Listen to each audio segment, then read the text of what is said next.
ಇವತ್ತು ನಾನು mushroom gravy ಮಾಡಿದೆ. ಹಾಯ್ ಹಲೋ ನಮಸ್ತೆ, welcome to Aishu Nayak mini vlog. ನಾನು ಮಶ್ರೂಮ್ ಗ್ರೇವಿ ಮಾಡೋಣ ಅಂಥೇಳಿ ಮಶ್ರೂಮು ಮತ್ತು ಸ್ವಲ್ಪ ವೆಜ್ಜೀಸ್ ತರೋಕ್ಕೆ ಅಂಗಡಿಗೆ ಹೋಗಿದ್ದೆ. ಸೋನೂ ಬಂದಿದ್ಲು. ಅವಳು ಕೂದಲು ಇಟ್ಕೊಂಡು ನಾನು ನಾಗಿಣಿ ಥರ ನನ್ನ ಕೈ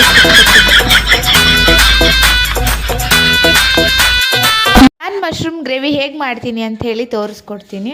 ಮೊದಲು ಮಶ್ರೂಮ್ನ ಒಂದು ಬೌಲ್ ತೆಗೆದಿಟ್ಕೊಂಡು ಫಸ್ಟು ಬಿಸಿನೀರಲ್ಲಿ ಒಂದು ಸತಿ ತೊಳ್ಕೊಬೇಕು. ಆಮೇಲೆ ಮಶ್ರೂಮ್ನ ಚಿಕ್ಕ ಚಿಕ್ಕದಾಗಿ ಕಟ್ ಮಾಡಿಕೊಂಡು ಸೈಡ್ಗೆ ಎತ್ತಿಟ್ಕೊಂಡು ಮತ್ತೆ ಕಟ್ ಮಾಡಿರೋ ಮಶ್ರೂಮ್ನ ತೊಗೊಂಡು 2 ಸತಿ ಕೋಲ್ಡ್ ವಾಟರಲ್ಲಿ ವಾಶ್ ಮಾಡಿ ಇಟ್ಕೋಬೇಕು. ಮತ್ತು ಹಸಿಮೆಣ್ಸಿಕಾಯಿ, ಈರುಳ್ಳಿ, ಟೊಮೊಟೊನ ಕಟ್ ಮಾಡಿಕೊಂಡು ಒಂದು ಬಾಣಲೆ ಇಟ್ಟು ಅದರಲ್ಲಿ ಸ್ವಲ್ಪ ಸಾಸಿವೆ ಮತ್ತು ಕರಿಬೇವು ಮತ್ತು ಟೊಮೆಟೊ, ಈರುಳ್ಳಿ ಎಲ್ಲ ಹಾಕಿ ನೀಟಾಗಿ ಕಂದು ಬಣ್ಣ ಬರೋವರೆಗೂ ನೀಟಾಗಿ ಫ್ರೈ ಮಾಡ್ಕೋಬೇಕು.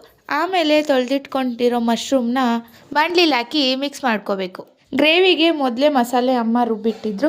ಮಸಾಲೆಗೆ ಶುಂಠಿ, ಬೆಳ್ಳುಳ್ಳಿ, ಕೊತ್ತಂಬರಿ, ಪುದೀನ ಸೊಪ್ಪು, 1-2 ಹಸಿಮೆಣ್ಸಿನ್ಕಾಯಿ ಹಾಕಿ ರುಬ್ಕೊಂಡು ಇಟ್ಕೋಬೇಕು. ಆಮೇಲೆ ಫ್ರೈ ಮಾಡ್ಕೊಂಡಿರೋಂಥ ಮಶ್ರೂಮ್ಗೆ ಹಾಕಿ ನಾವು ನೀಟಾಗಿ ಮಿಕ್ಸ್ ಮಾಡಬೇಕು. ಮತ್ತು ಸ್ವಲ್ಪ ಗರಂ ಮಸಾಲ, ಚಿಕನ್ ಮಸಾಲ ಹಾಗೆ ಚಿಲ್ಲಿ ಪೌಡರ್ ಹಾಕಿ ನೀಟಾಗಿ ಮಿಕ್ಸ್ ಮಾಡಿಕೊಂಡು ಆಮೇಲೆ ರುಚಿಗೆ ತಕ್ಕಷ್ಟು ಉಪ್ಪು ಹಾಕಿ ಆಮೇಲೆ ಮಿಕ್ಸ್ ಮಾಡ್ಕೋಬೇಕು.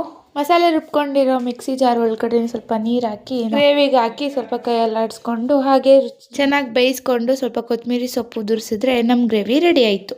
ಹಾಗೆ ಸ್ವಲ್ಪ ಟೇಸ್ಟ್ ಮಾಡೋಣ ಬನ್ನಿ. ಗ್ರೇವಿ ಮಾತ್ರ ಸಖತ್ತಾಗಿ ಆಗಿದೆ. ನನಗಂತೂ ತುಂಬ ಇಷ್ಟ ಆಯಿತು. ನನಗೆ ನಮ್ಮಮ್ಮಂಗೆ ಟೇಸ್ಟ್ ಮಾಡಿಸ್ದೆ. ಇದನ್ನು ತಿನ್ನಿಸ್ಬಿಟ್ಟು ನಮ್ಮಮ್ಮನ ಹತ್ರ ರಿವ್ಯೂ ಕೇಳೋಣ ಬನ್ನಿ ಗೈಸ್. ಸೂಪರ್ ಆಗಿದೆ, ಚೆನ್ನಾಗಿದೆ. ಆಮೇಲೆ ನಾನು ಸೋನು ಮನೆಗೆ ಹೋಗಿದ್ದೆ. ಸೋನು ಮಮ್ಮಿ ಅಂತೂ ನನಗೆ ಊಟ ಮಾಡಿಸಿದ್ರು. ಎಷ್ಟೇ ದೊಡ್ಡ ತುತ್ತು ತಿನ್ನಿಸಿದ್ರು. ಇದಾಗಿತ್ತು ಇವತ್ತಿನ mini vlog. Thank you for watching.